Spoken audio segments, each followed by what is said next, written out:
How to activate red card on Doordash app. Hi guys, welcome to our channel. Let's begin. In this video, I will guide you on how you can set up and use a Dasher red card on the app.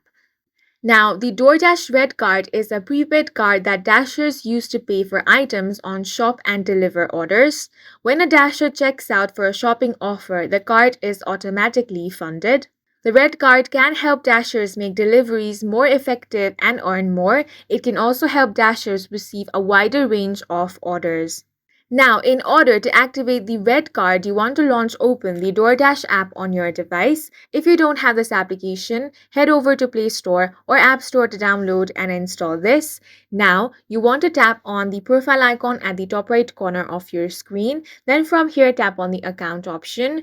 Now you want to tap on Did DoorDash give you a payment card? Tap here to register it option. Now you will have to enter the last 4 digits of your card number. Then you will have to enter your card's delight number. Now tap on the activate option.